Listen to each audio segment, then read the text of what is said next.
풍수의 의, 풍수는 왜 필요한가? 우의독경, 우리말로 소, 귀의 경읽기다. 아무리 얘기해도 전혀 못 알아듣는 경우에 사용하는 사자성어다. 사자성어 소, 소가 잘 못 알아듣는 이유는 이해력이 부족해서일 수도 있지만 듣고자 하는 마음의 자세가 안 되어 있기 때문일 수도 있다. 모든 일은 하고자 하는 마음의 자세가 먼저 준비되어야 몸이 쉽게 움직이는 법이다. 풍수 또한 마찬가지다. 풍수에 대해 부정적인 생각만 가지고 있고 또 풍수를 이해하려는 마음이 없는 사람에게 이 글은 그저 혼자만의 독백에 불과하다. 따라서 풍수가 무엇이며 또 우리 삶과 어떻게 관련되고 그것을 활용할 수 있는지 이해하기 위해서는 먼저 풍수가 왜 필요한지를 짚어보아야 한다. 한국인이라면 풍수를 모르는 사람은 없다. 풍수? 하면 좌청룡 500호를 떠올리며 누구든지 술자리에서 안주 삼아 늘어놓을 이야기 거리 정도는 있다.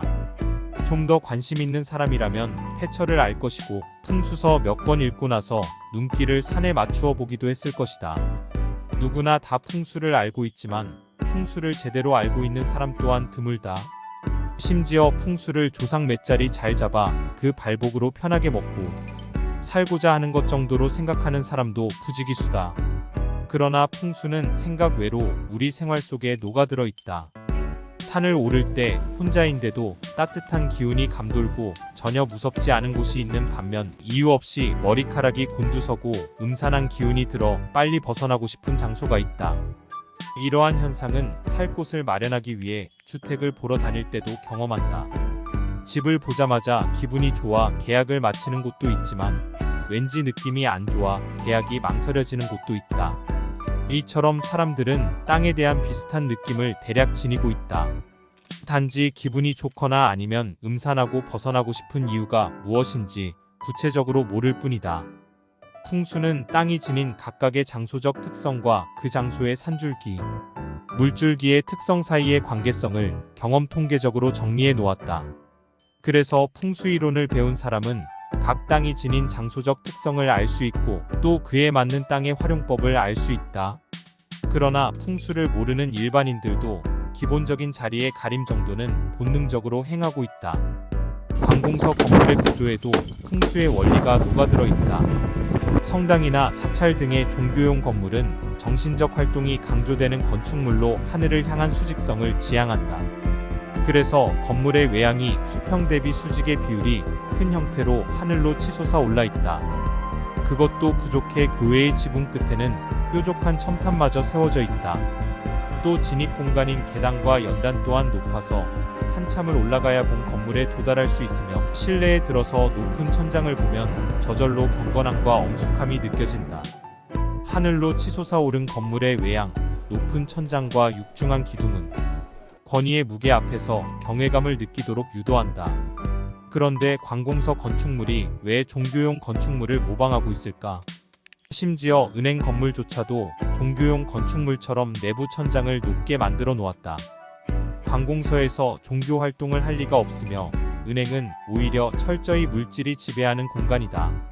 그럼에도 불구하고 관공서 건물과 은행이 종교 건물의 외양과 구조를 모방하는 이유는 인간 내면에 숨겨져 있는 공간 심리적 본능의 이용, 즉 종교용 건축물에서 느껴지는 경외감과 권위감을 방문객들에게 느끼도록 유도하기 위함이다. 등산을 하다가 휴식을 취할 때도 풍수의 원리가 관여된다. 등산객들은 도시락을 먹거나 휴식을 취하고 싶어도 아무 곳에나 자리 잡지 않는다. 이때 그들에게 선택받는 곳은 응달지고 휘탈진 곳이 아닌 햇볕이 따뜻하게 내리쬐고 경사가 완만한 곳이다.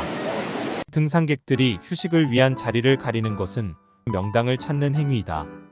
여기에는 냉기와 바람을 피하고 몸을 지키기 위한 서식처 본능이 숨겨져 있다.